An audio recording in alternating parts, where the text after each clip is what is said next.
बात करेंगे इनेलो नेता संपत सिंह के बयान की। उनका बयान सामने आया है। किसानों के मुद्दे पर प्रदेश सरकार पर वार करते हुए नजर आए हैं। किसानों को आज तक मुआवजा नहीं मिल पाया है। उनकी तरफ से कहा गया है कि किसानों के खेतों में जो पानी भरा है उसकी भी निकासी नहीं हो पाई है। किसानों की हालत बहुत ज्यादा दयनीय है। संपत सिंह का बयान है, बारिश के कारण आज तक पानी की जो निकासी है वो नहीं हो पाई है। पानी अभी भी वही है। किसानों को कई समस्याओं से दो चार होना पड़ रहा है। देखिए, इस बार जून में भी, जुलाई में भी, अगस्त में भी और सितंबर के पहले हफ्ते तक बरसात होती रही और विशेष करके ड्रेनें ओवरफ्लो होकर टूट गई, जगह जगह टूट गई और इससे सारी फसलें, उनका पानी फसलों पर चढ़ गया, वो फसलें जो है बर्बाद हो गई। कई जगह सरकार के रख रखाव ठीक न होने की वजह से मायने टूटे, नहरें टूटी, उनसे भी हो गया। कई जगह इसी वजह से पानी का चौजन ऊपर आ गया, उसे बर्बाद होगी।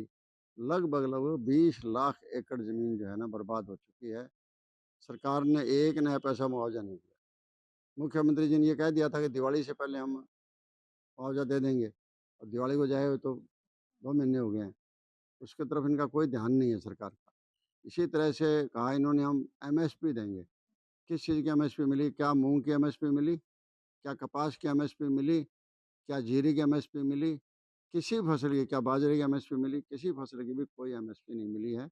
फ्रॉड हुए हैं बल्कि। सरकार को चाहिए कि तुरंत जो है किसानों को इस फसलों का मुआवजा दे और एमएसपी जो कम रेट पर जितने किसानों को बिका है, उनके अंदर जैसे उनका सिस्टम भावांतर का है, तो वो बीच का जो भाव का अंतर था 500, 700, 1000 रुपए कम मिले हैं, वो सरकार के किसानों का। बात करेंगे इनेलो नेता संपत सिंह के बयान की। उनका बयान सामने आया है। किसानों के मुद्दे पर प्रदेश सरकार पर वार करते हुए नजर आए हैं। किसानों को आज तक मुआवजा नहीं मिल पाया है। उनकी तरफ से कहा गया है कि किसानों के खेतों में जो पानी भरा है उसकी भी निकासी नहीं हो पाई है। किसानों की हालत बहुत ज्यादा दयनीय है। संपत सिंह का बयान है, बारिश के कारण आज तक पानी की जो निकासी है वो नहीं हो पाई है। पानी अभी भी वही है। किसानों को कई समस्याओं से दो चार होना पड़ रहा है।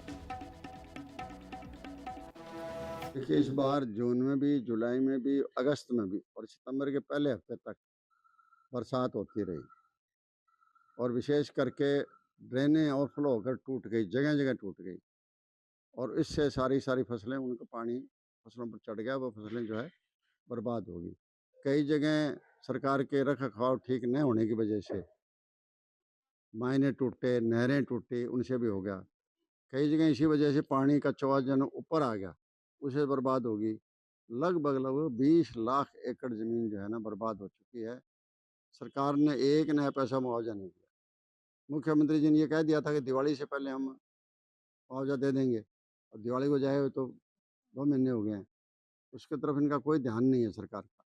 इसी तरह से कहा इन्होंने हम एमएसपी देंगे। किस चीज़ की एमएसपी मिली? क्या मूँग की एमएसपी मिली? क्या कपास की एमएसपी मिली? क्या जीरी की एमएसपी मिली? किसी फसल की, क्या बाजरे की एमएसपी मिली? किसी फसल की भी कोई एमएसपी नहीं मिली है। फ्रॉड हुए हैं बल्कि। सरकार को चाहिए कि तुरंत जो है किसानों को इस फसलों का मुआवजा दे और एमएसपी जो कम रेट पर जितने किसानों को बिका है, उनके अंदर जैसे उनका सिस्टम भावांतर का है, तो वो बीच का जो भाव का अंतर था 500, 700, 1000 रुपए कम मिले हैं, वो सरकार के किसानों का।